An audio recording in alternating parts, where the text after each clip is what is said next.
1 João, capítulo 1, do versículo 7 ao 10.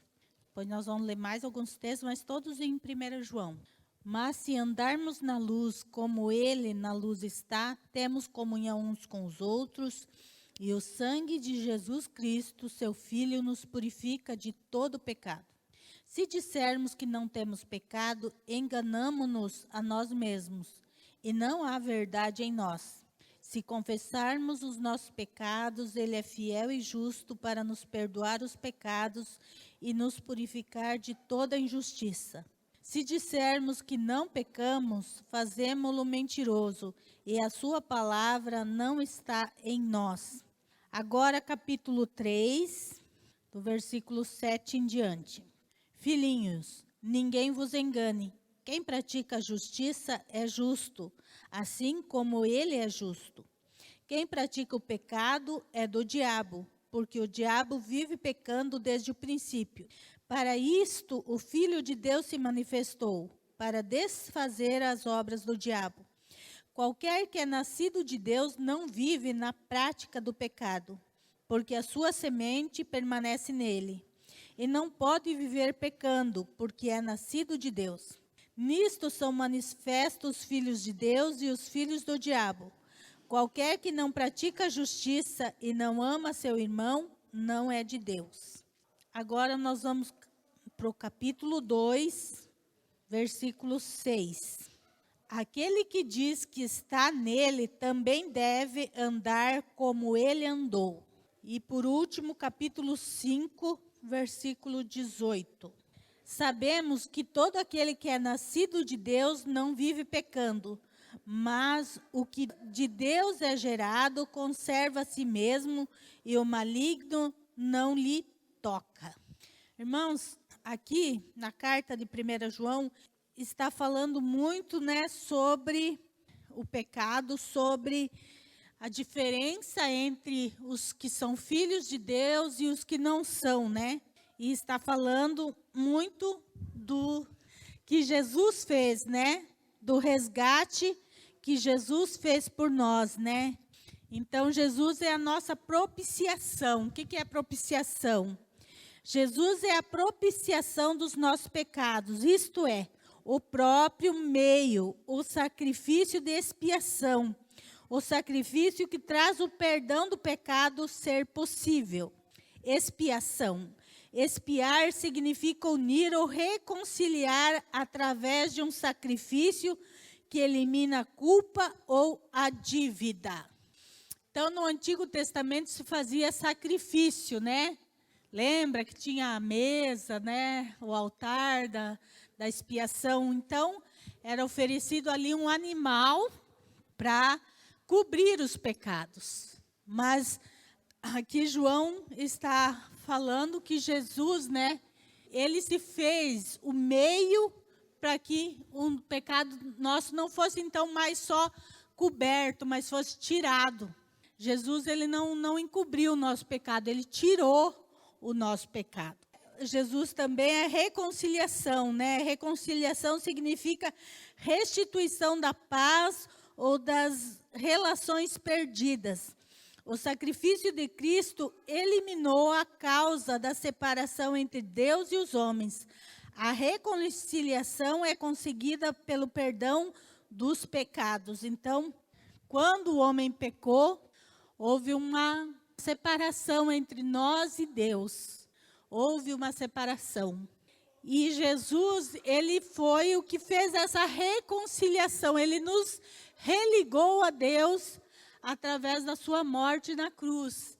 Porque nós nos tornamos pecador e Deus é santo. Então, nós quebramos o elo que nos ligava a Deus, que era a santidade. Porque Adão no Éden vivia em santidade. Mas aí o pecado veio e Jesus, ele veio então, e ele é a nossa reconciliação com Deus, através do seu sacrifício, através do seu sangue. Remissão significa retirada da culpa através de um sacrifício. Pela sua morte vicária, Jesus conseguiu a absolvição da pena ou o resgate de um impedimento que era o pecado. Remissão, o que é remissão? É o resgate da pena. E Jesus pagou esse resgate por nós ali na cruz. Foi o sangue de Jesus que pagou esse resgate, né? Essa dívida, digamos assim, que o homem tinha com o pecado. Jesus, ele nos deu a remissão, ele nos deu a redenção. Redenção é o ato ou efeito de remir, resgatar ou libertar de alguma coisa. O sacrifício de Cristo, seu sangue, é o meio da nossa redenção. Ele é o Redentor que conseguiu libertação do pecado, dando a sua própria vida. Aqui, né, nos textos que a gente leu, nós estamos vendo que Jesus, né, no versículo 7 do capítulo 1, diz: mas se andarmos na luz, como ele na luz está, temos comunhão uns com os outros, e o sangue de Jesus Cristo, seu Filho, nos purifica de todo pecado. Irmãos, o sangue de Jesus nos purifica de todo pecado. Ele nos deixa limpo. Aqui, quando não está falando todos os pecados, está falando todo. Então, não é claro que Jesus perdoa todos os nossos pecados, mas aqui está falando da totalidade. Quando Jesus nos limpa, ele nos limpa mesmo. Ele não deixa nenhum pontinho de sujeirinha lá. Às vezes a gente vai limpar alguma coisa e em algum cantinho assim, que é meio difícil, a gente não consegue limpar, né? Às vezes é difícil limpar tudo, os cantinhos bonitinhos. É isso que está falando esse versículo, de todo pecado, é que Jesus nos limpa totalmente do pecado. Não fica resquício do pecado em nós. Não fica um restinho de pecado em nós. Não. O sangue de Jesus, ele me purifica, ele me limpa totalmente do pecado. Eu posso dizer que quando eu aceito Jesus e o seu sacrifício, eu me torno limpo como Adão era antes do pecado. Porque o sangue de Jesus, ele tem esse poder de limpar todo o meu pecado e me deixar novamente pura diante de Deus. Então é isso. O sangue de Jesus, ele tem essa capacidade de nos deixar puros novamente, sem nenhum pedacinho de pecado dentro de nós, né? Ele limpa profundamente. E Jesus, ele é esse o nosso resgatador, né? No Antigo Testamento precisava de um ritual com um animal. E o pecado era só encoberto, né? Digamos, o pecado continuava e era colocado para debaixo do tapete, né? O sacrifício do animal fazia isso. O pecado era só escondido. Mas em Jesus não, o pecado ele não é só escondido, ele foi tirado de nós. Nos deixa limpos, puros. Em Jesus nós não precisamos de outro sacrifício. O animal era por aquele pecado. Se a pessoa pecava novamente, ela tinha que sacrificar outro animal, né? Jesus não. O sacrifício dele é uma vez por todas. Nós recebemos e ele nos purifica e estamos purificados. Não precisamos, né, de mais um sacrifício. Então, Jesus, ele é a nossa expiação pelo pecado. Ele veio, ele morreu na cruz para que nós pudéssemos ser libertos do pecado. Qual é a origem do pecado? Onde surgiu o pecado? O pecado ele surgiu no coração de Lúcifer, quando ele ainda era um anjo no céu. Existe uma frase na internet que Lúcifer, ou Satanás, ele tinha o melhor pastor, que era Deus, né? Congregava na melhor igreja, que era o céu, mas mesmo assim não serviu para ele. Então, se o nosso coração não está voltado para as coisas de Deus, nada vai nos preencher. Então, o pecado, a origem do pecado, ela está lá em Lúcifer, né? No capítulo 3, versículo 8, diz: quem pratica o pecado é do diabo, porque o diabo vive pecando desde o princípio. Então, desde o começo, ele pecou. Ele pecou contra Deus, ele quis se tornar como Deus. Então, nós vemos que existiu o livre-arbítrio, né, no céu, porque foi uma decisão de Satanás, e junto com ele, muitos anjos também se rebelaram contra Deus. O pecado se origina em Satanás, e depois, então, ele passa para o homem o pecado. Então, a origem do pecado, ela está no próprio diabo, começou com ele. Então, irmãos, muitas vezes nós achamos que, mas é só um pecadinho. Mas é tão grave assim pecar? É tão grave assim pecar? Eu acho que esse versículo aqui de João é tão claro, mas é tão claro que não precisa, né, a gente pensar tanto, porque ele diz, olha, quem pratica o pecado é do diabo. Simples, claro, né? Qualquer um entende. Então, nós vemos, e olha, gente, João, ele é conhecido como o discípulo do amor. João é o discípulo do amor. Mas a palavra dele é dura. É dura. Olha, quem pratica o pecado é do diabo. O pecado se originou no coração do diabo. Então, quando nós pecamos, nós estamos fazendo o que o diabo fez. Nós estamos seguindo aquilo que o diabo ensinou a fazer. Então, irmãos, é muito, muito importante a gente saber disso. Aqui também o texto diz e fala, né, no versículo 9 do capítulo 3, qualquer que é nascido de Deus não vive na prática do pecado. Que é o que eu falo sempre, o que leva para o inferno? É aquele pecado que é uma prática, que é natural, que a gente não abandona. A gente sabe que está errado, mas a gente continua praticando. O pecado na nossa vida, porque nós, até a vinda do Senhor aqui, nós vamos pecar, né? A gente não quer, mas a gente peca, né? A gente às vezes se ira, e na hora da ira a gente peca. Mas o que acontece com um cristão? O cristão, ele peca acidentalmente. Ele não planeja o pecado. Acontece que você se descuidou e você pecou. O que acontece conosco quando a gente peca? A gente já acende uma luzinha vermelha, perigo, perigo, perigo. E a gente, eu fiz algo que não agradou a Deus, eu preciso me consertar, preciso pedir perdão, porque eu pequei. E nós já vamos, nos arrependemos, pedimos perdão, porque a gente não consegue conviver com o pecado mais. Então, isso eu costumo falar que é o pecado acidental. Que esse é o pecado que nós, cristãos, estamos sujeitos. O pecado acidental. A gente não planeja ele. Mas, às vezes, né, num descuido, como eu falei, um momento de ira, a gente não deixa a ira passar, a gente toma as dores, ou num descuido a gente fala uma coisa que não é verdade. Às vezes mas é um acidente. O pecado que está falando, que é rebelião contra Deus e que nos leva a sermos filhos do diabo, é aquele pecado que é uma prática. Eu faço ele naturalmente, todo dia. Eu não abandono ele. Eu sei que é errado, mas eu continuo a praticar. Eu sei que não devo fazer, mas eu continuo fazendo.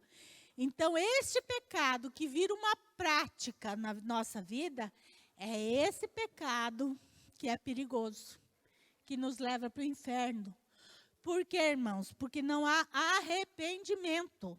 E aqui no texto que a gente leu, né, no capítulo 1, ele diz assim, no versículo 8, se dissermos que não temos pecado, enganamos a nós mesmos, e não há verdade em nós. Se confessarmos os nossos pecados, ele é fiel e justo para nos perdoar e nos purificar. Então, o pecado ele precisa ser confessado. Confessado e deixado, lógico. Ninguém confessa algo que não fez, não é verdade? Ou digamos assim, o pior problema é quando a gente não quer confessar o pecado. Vocês todos já conhecem, né? Quando uma pessoa é levada em julgamento, né? O juiz sempre pergunta como que essa pessoa se declara, culpado ou inocente. Então, com a boca dela, ela precisa fazer uma declaração do que, se ela assume os seus atos ou se ela acha que é inocente. Nós, quando conhecemos o Evangelho e somos filhos de Deus, quando nós percebemos um pecado na nossa vida, nós automaticamente dizemos, não, eu sou culpado. Eu reconheço o meu pecado, sou culpado e preciso de perdão por esse pecado. Agora, quando eu não quero abandonar o pecado, eu costumo, então, esconder o pecado e dizer, não, eu sou inocente. Não, esse pecado não é tão grave assim. Ah, isso não tem tanto problema. Ah, não faz mal. E nós vamos tentando achar alternativas, né, para esconder o nosso pecado. E é esse o problema. Esse pecado que a gente tem consciência e a gente confessa, Deus nos perdoa. E a Bíblia diz que Ele perdoa e esquece. Deus perdoou, nós confessamos, nós deixamos o pecado, Deus nos perdoou, acabou. Mas esse pecado que a gente não abandona e a gente quer continuar meio que escondendo ele, é este pecado que nos torna, como diz o texto, filhos do diabo. E é este pecado que nos leva ao inferno, irmãos. É este pecado que nos leva ao inferno, que nos leva à separação com Deus. Então, nós precisamos ter cuidado com relação exatamente ao pecado, porque todo pecado nada mais é que uma rebeldia às ordens de Deus. Uma rebeldia àquilo que Deus propôs, uma rebeldia àquilo que está determinado. Quando você passa num sinal vermelho, você está infringindo uma regra de trânsito, você está infringindo. Existe uma lei que diz que aquilo não pode ser feito. E você, então, se rebela contra e faz.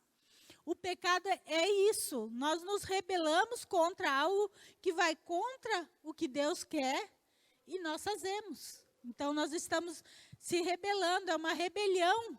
E foi isso que Lúcifer fez com Deus, né, no céu. Ele se rebelou contra Deus e levou anjos a se rebelar. Irmãos, geralmente a pessoa que não quer abandonar o pecado, ela acaba levando outras pessoas junto para o buraco. Pode notar. A pessoa que não quer ser corrigida, que não quer abandonar o pecado, ela acaba influenciando outras pessoas. Do tipo, o pastor pega muito no pé, o pastor fica muito cobrando a gente e tal. Não, porque você, né? Nós temos uma facilidade em advogar em causa própria, né? Que é tremenda, né? A gente tem uma facilidade em achar culpados que não seja eu, fácil. E nós, quando a gente não quer abandonar o pecado, a gente se torna rebelde e a gente vai afetando outras pessoas.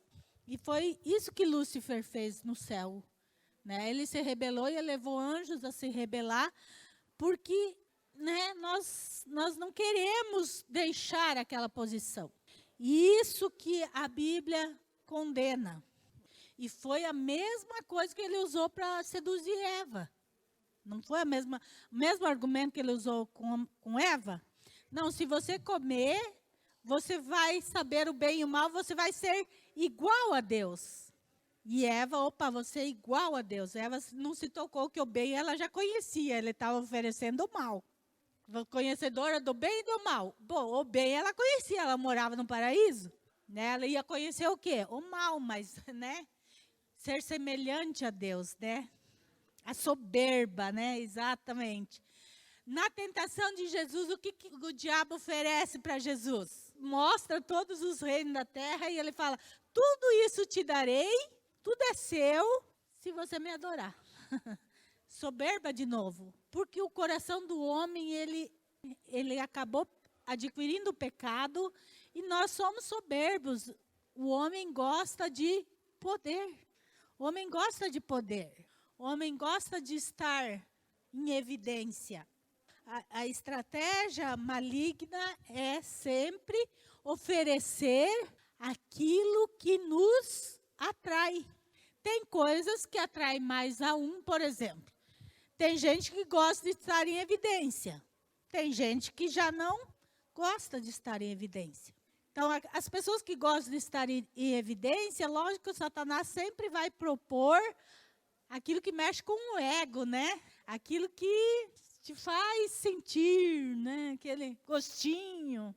É isso, é assim que Satanás age. Ele agiu assim desde o começo, com querer ser igual a Deus. Aí ele não conseguiu, ele foi expulso do céu. Aí Deus criou o homem. E aí Satanás vai lá e destrói a obra de Deus que foi o homem. E Satanás continua nessa guerra de destruir aquilo que fez com que Deus deixasse o céu, se tornasse humano, morresse numa cruz, derramasse seu sangue, para trazer de volta para si. Então, o amor de Deus por nós é esse que Deus amou o mundo de tal maneira, porque incrível um amor assim. Um amor que ele podia nos destruir, mas ele decidiu nos resgatar. Ele tem poder para nos destruir, mas ele resolveu nos amar. É esse amor de tal maneira que a gente não entende, porque a Bíblia diz que ele nos amou quando nós éramos ainda inimigos dele. E essa é a grande realidade.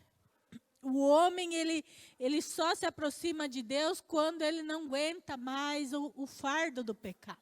Quando a gente não aguenta mais o peso do pecado, aí a gente quer um alívio e a gente vai até Deus. Mas se não, né? E Deus é tão misericordioso e tão amor, que mesmo ele fazendo tudo isso, irmãos, deixou a glória, nasceu como homem, né? O Criador se tornou criatura, morreu na cruz, derramou seu sangue ali, para expiação do meu pecado, é para resgate meu. E aí ele nos diz, olha, agora você escolhe. Ele fez tudo isso para nos dar uma escolha. Você quer passar a eternidade comigo ou você não quer? Nem assim Deus nos toma força, ou nos faz a força, você é obrigado a me seguir. Você é obrigado a fazer o que eu quero. Não, nos deu livre-arbítrio e ele respeita o nosso livre-arbítrio. Nós podemos ou aceitar o sacrifício de Jesus por nós ou rejeitar. Quando a Bíblia fala que ele nos tornou livre, é isso, irmãos, porque nós estávamos condenados à eternidade sem Deus, ao inferno. Nós estávamos condenados. Estávamos apenas esperando se cumprir. Ou, digamos, apenas esperando morrer para cumprir a pena. Jesus, ele nos libertou dessa condenação. E ele nos libertou e ele diz, agora você tem uma escolha. Você pode continuar o seu caminho e ir para o inferno, ou você pode me seguir e ter a vida eterna. Então, ele nos deu a liberdade de escolha que o pecado tinha tirado de nós. O pecado tirou essa liberdade de escolha do homem. Ele trouxe consigo a condenação. Jesus morreu na cruz e nos deu a liberdade de escolha de novo. Então, hoje eu escolho se eu quero ir para o céu ou se eu quero ir para o inferno. Se eu quiser ir para o céu, se eu quiser seguir Jesus, então existem algumas regras que eu devo seguir. E eu preciso seguir para poder ir para o céu. Irmãos, tudo na nossa vida tem regras, não é verdade? No nosso trabalho tem regras. Quando a gente estuda tem regras. Tudo tem regras. E a vida com Deus não é diferente. Tem regras também. Tem as regras de Deus para nós. E o pecado é a quebra dessa regra de Deus para nós. E o pecado, como eu falei, o pecado que é prática, que é natural na nossa vida. Por isso que vício é pecado. Porque a pessoa que tem um vício, ela vive na prática do pecado. Não é um acidente. Ela fuma um cigarro dali, não sei, né? 10, 15 minutos, ela está fumando outro. Ela está na prática do pecado. Não é um acidente. Assim como quem adultera, vive na prática do pecado. E assim como quem mente, quem rouba, né? A injustiça, o pecado está tão hoje exposto, né? De uma forma assim, que vocês veem que hoje é tão natural o pecado na vida das pessoas, que não choca mais. Essa é a estratégia maligna. Hoje o pecado parece que não choca mais as pessoas. Por exemplo, a corrupção. Corrupção que mata pessoas. Corrupção tira um dinheiro que podia ser investido na saúde, na educação, em tantas coisas que é tirado das pessoas. Um dinheiro que nós pagamos, que sai do nosso bolso através dos impostos, né? E vai lá e rouba. Mas quanta gente que na hora da eleição vai lá e vota numa pessoa que é corrupto. Por quê?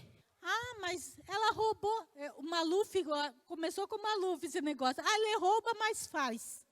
Ficou até bonitinho, né? Porque o Maluf era assim, mas falo que o Maluf ele é o maior cara de pau que eu conheci na vida, porque ele sabia o que ele era. E eu vi várias entrevistas dele e ele ria. Ele não ficava bravo quando chamava ele de corrupto. Ele ria, ele brincava, né? Ele fazia piada com ele mesmo. E as pessoas ficaram nessa. Ah, mas ele faz. Ele faz. E o dinheiro que ele rouba? O que ele faz é o mínimo perto do que ele podia fazer. Mas as pessoas continuaram votando nele e votam até hoje em pessoas corruptas. Parece que o pecado deixou de ter gravidade. Não se pensa no ato daquela pessoa o prejuízo que ela está fazendo. Para quem ela deveria, então, servir.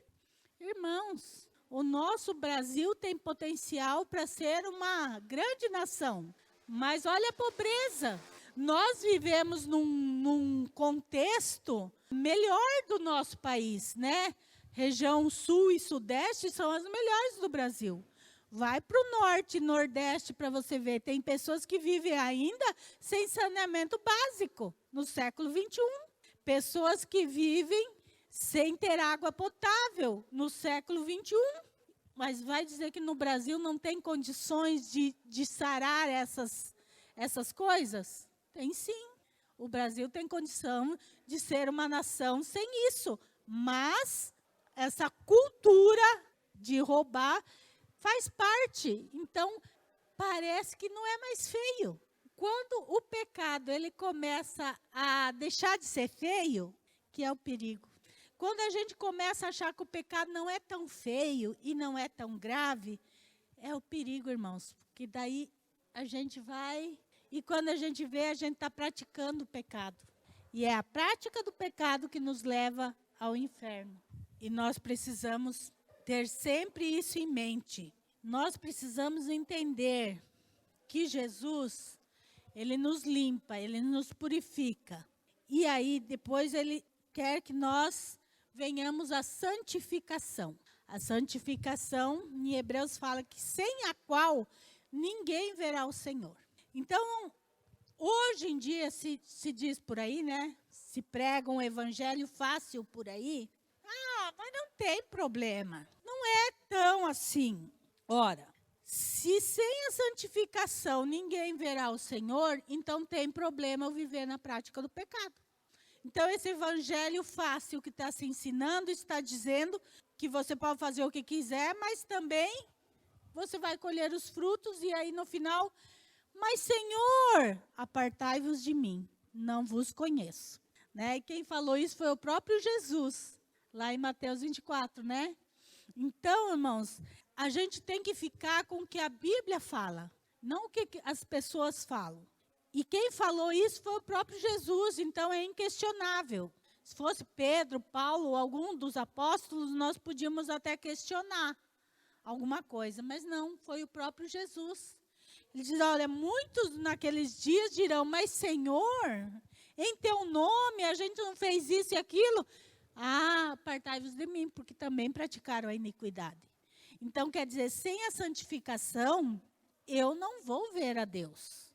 Então, esse evangelho de que uma vez salvo, sempre salvo, é contrário ao que o próprio Jesus diz. Em todo o Novo Testamento, quando a gente vê de salvação, está falando assim, para nós nos purificar, para nós estar limpo, e sempre no futuro. Para nós alcançar, nós precisamos dessas coisas. E a santificação, o que, que é? Irmãos, é eliminando as coisas que não procedem de Deus na nossa vida. Então, eu sempre costumo dar esse exemplo. A santificação é assim. Quando você chega para Jesus, sua vida está toda bagunçada. Então, tem coisas que a gente percebe na hora que está errado com a gente. São as coisas grandes, aparentes, né? Que a gente tira da nossa vida porque elas são muito aparentes. Então, vai tirando. E daí, a gente vai limpando a nossa vida, vai limpando. E aí, de repente, né? A gente começa a ver, quando está tudo preto, difícil ver uma manchinha. Mas quando está branco, qualquer manchinha num tecido branco a gente nota, né? Agora, num tecido preto é difícil, mas num tecido branco é assim. E essa é a santificação. No começo, nós temos muita coisa para limpar, mas de repente nós já estamos bem limpinhos. Então, mas tem uma manchinha aqui, tem uma coisinha ainda que eu preciso tirar da minha vida. Isso é santificação, eu vou me limpando, eu vou tirando aquilo que não vem de Deus na minha vida, eu vou limpando. Eu costumo falar que quando a gente vai fazer a faxina da casa, né? Nós mulheres sabemos bem, mas tem muitos homens aqui que ajudam na faxina. Quando a gente começa a fazer a faxina, ninguém vai pegar um paninho e vai tirar o pó, né? No começo da faxina. Não dá, né, irmãos? Nós temos que limpar o mais grosso primeiro. Tirar o pó é a última coisa que a gente faz na faxina, né? Primeiro a gente vai limpando o grosso e depois a gente vai para os detalhes. É isso a santificação. Primeiro a gente tira aquelas coisas grossas da nossa vida e depois a gente vai tirando, então, os detalhes que aí vão vindo, que a gente vai notando na nossa vida com Deus que precisam ser deixados. Isso é se santificar. Então, não tem como dizer que a pessoa aceita Jesus e ela pode continuar pecando e vai para o céu. Que é esse evangelho que se prega, né? De uma vez salvo, sempre salvo. Que não é o que Jesus nos diz. Versículo 6, capítulo 2, 6 diz, aquele que diz que está nele também deve andar como ele andou. Jesus, ele vivia na prática do pecado? Não, ele nem pecou, né? Nós devemos andar como ele andou, sem pecado. O andar como Jesus andou inclui todos os atos de Jesus, inclusive não pecar. Não é só, eu preciso anunciar o evangelho como Jesus anunciou, eu preciso orar pelos enfermos como Jesus fez. Sim, eu preciso tudo isso como ele andou. Mas ele também andou sem pecado, e eu, então, preciso andar sem pecado também como ele andou. É aquele que diz estar nele. Então, se eu digo que eu estou em Jesus, eu preciso andar como ele andou. Ele não pecou, ele não vivia na prática do pecado.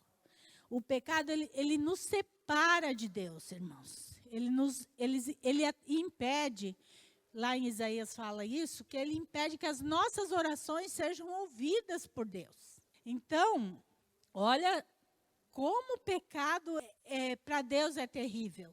Porque impede que as nossas orações sejam ouvidas por Deus. Como que eu vou querer que Deus me responda algo se ele nem ouviu minha oração? E por que ele não ouviu? Porque eu estou em pecado. Porque o pecado faz separação entre nós e Deus. Ele nos separa de Deus. Jesus veio para desfazer as obras do diabo, que é o que diz no capítulo 8, né? No capítulo 1, versículo 7.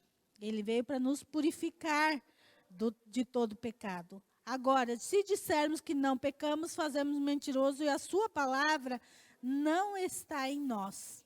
Então, irmãos, o homem, ele é pecador, todos nós pecamos, nós já nascemos com a semente do pecado em nós.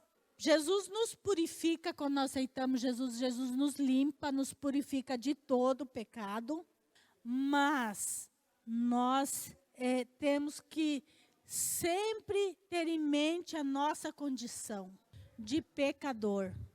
Então, o pecado eu preciso vigiar para que ele não seja uma rotina na minha vida.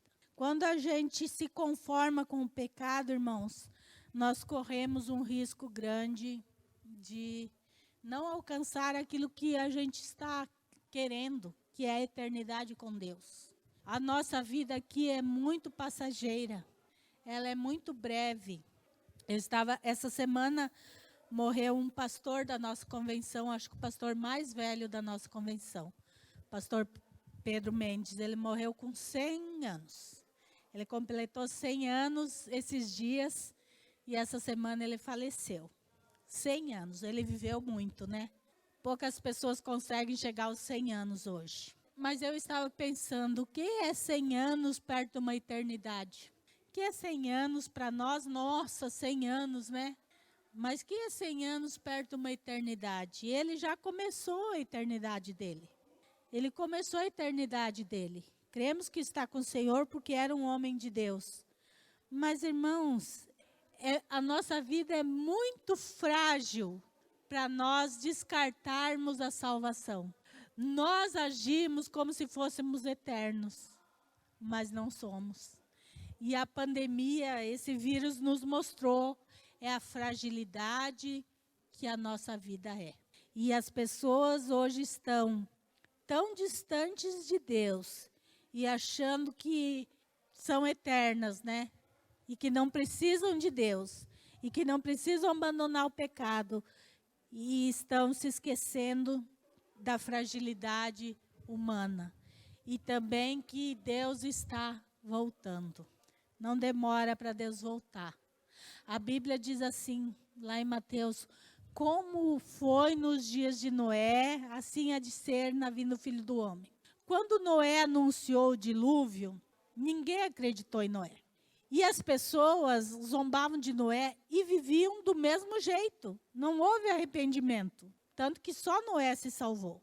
As pessoas continuavam praticando mal, fazendo as coisas, agindo do mesmo jeito e tirando sarro de Noé, porque ele levou mais de 100 anos para construir a arca. Deus não tem pressa em destruir a humanidade. Deus nunca teve prazer em destruir o homem, mas ele cumpre a sua palavra. Ele deu tempo para Noé construir a arca. Enquanto Noé construía a arca, ele estava dando tempo para as pessoas se arrependerem. E assim é conosco hoje. Jesus vai voltar. Ele disse que voltaria. Ele está dando tempo de arrependimento. Mas o que está acontecendo? As pessoas estão tirando sarro de quem diz que Jesus vai voltar e continuam praticando seus pecados. E cada vez o pecado está mais aparente e menos feio, né? Irmãos, hoje as pessoas estão colocando, mas Deus é amor. E porque Deus é amor, Ele não vai mandar ninguém para o inferno. É essa a visão que as pessoas têm e falam de Deus. E esquecem que o inferno não é uma escolha de Deus para o homem. É uma escolha do próprio homem. Não foi Deus que escolheu o inferno para o homem. É o homem que está escolhendo o inferno para si. Por quê? Porque Jesus é tão amor,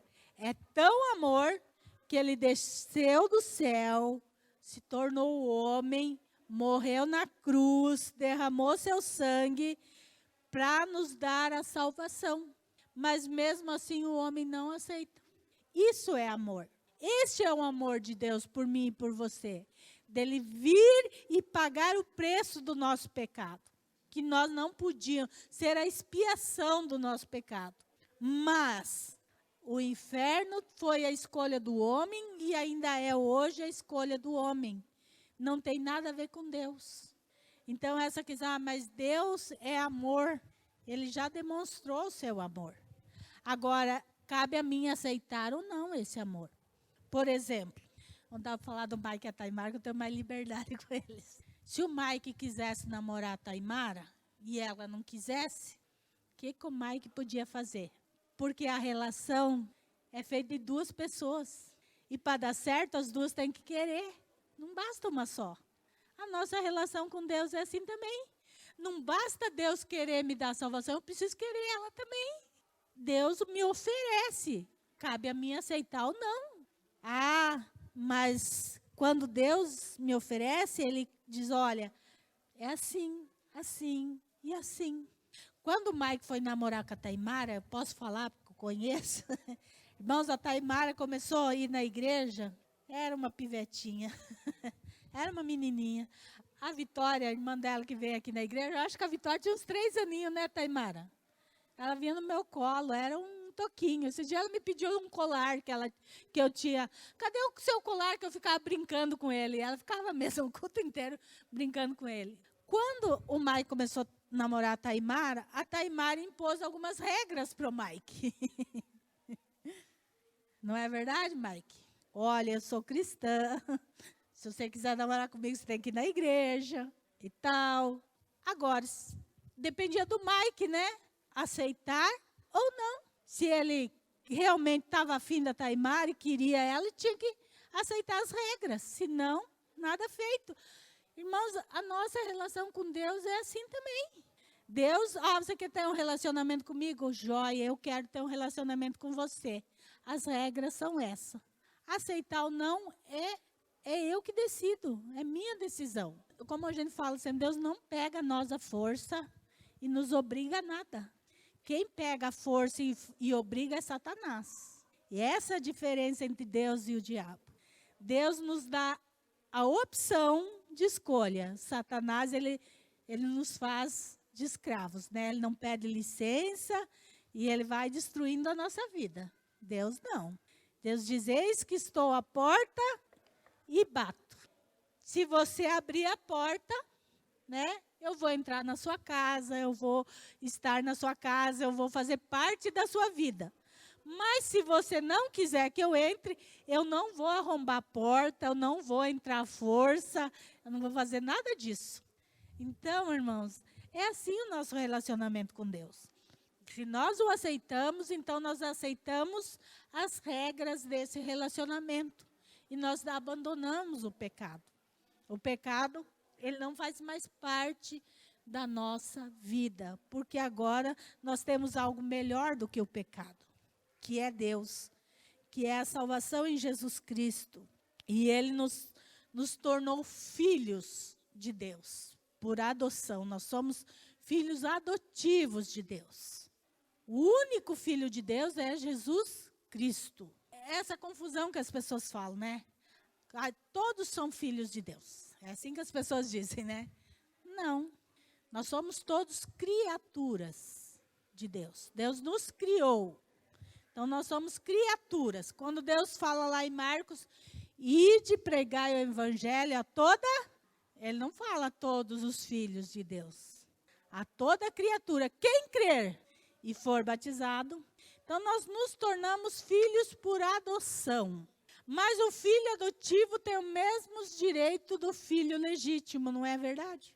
O filho adotivo, ele tem os mesmos direitos e deveres do filho legítimo. Jesus, ele cumpriu a sua missão aqui na terra. Ele foi fiel a Deus até a morte, diz a Bíblia, morte e cruz. Ele mostrou que o evangelho não é fácil de ser vivido, mas é maravilhoso. Ele mostrou o amor, como se deve amar verdadeiramente alguém. Ele mostrou tudo isso. Então, como filho legítimo ele fez tudo isso, Eu, como filho adotivo, também tenho os mesmos deveres que ele, de anunciar o evangelho, de amar, de proclamar a salvação, de ter uma vida que agrade a Deus. Também tenho todos os direitos. Jesus, ele foi ao céu e foi glorificado no céu, está com Deus toda a eternidade, e eu também tenho direito a essa herança. Ela é minha também agora. O que Jesus conquistou na cruz é meu por direito agora, me tornando filho de Deus. Então, irmãos, ser filho é muito mais vantajoso para nós do que viver em rebelião contra Deus. E o pecado é rebelião contra Deus. O pecado, ele deve ser extinto da nossa vida de cristãos. Nós devemos sempre deixar o pecado de lado. Quanto mais nós nos aproximamos de Deus, mais nós nos santificamos e mais nós deixamos o pecado. O pecado não se torna mais atraente para nós. Quanto mais a gente conhece Deus, menos a gente gosta do pecado. Então, a melhor maneira de eu deixar o pecado é eu conhecer mais de Deus, me encher mais de Deus, estar mais santificado, porque quando a gente está mais próximo de Deus, mais longe do pecado a gente fica, e o pecado nos incomoda, o pecado nos dá até repugna na gente, porque a gente quer estar mais perto de Deus. Então, a melhor maneira de vencer o pecado é conhecer mais de Deus, é ter mais intimidade com Deus, é estar mais próximo de Deus. E é isso que Deus quer ter conosco. Deus ia todo dia conversar com Adão ali no Éden. Por quê? Porque Deus quer ter comunhão com o homem. Deus quer conhecer a intimidade do homem, que nós o conheçamos também.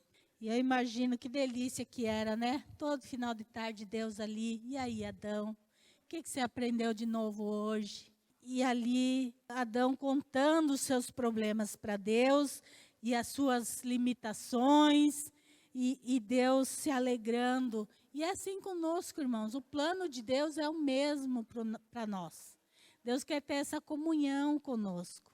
Claro que hoje nós não podemos ver Deus face a face, mas nós podemos sentir, nós podemos estar em comunhão com Ele quando nós estamos em oração, quando nós estamos vivendo uma vida de santificação.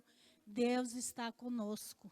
Essa certeza de que Deus está conosco é que nos impulsiona a vencer o mal, a vencer o pecado. E o pecado já não é mais tão difícil de ser vencido. Deus nos dá a condição de vencer o pecado. Mas nós precisamos querer. Nós precisamos querer. Tudo é uma questão de querer, de escolha. Eu estava assistindo, essa semana, amanhã, é Dia Nacional e Internacional de Combate ao Tabagismo, né? Que cresceu muito na pandemia, o tabagismo, o cigarro, né? Venceu muito porque as pessoas ficam ansiosas e tudo mais, né? Mas ele estava falando que não é fácil mesmo, né, deixar o cigarro.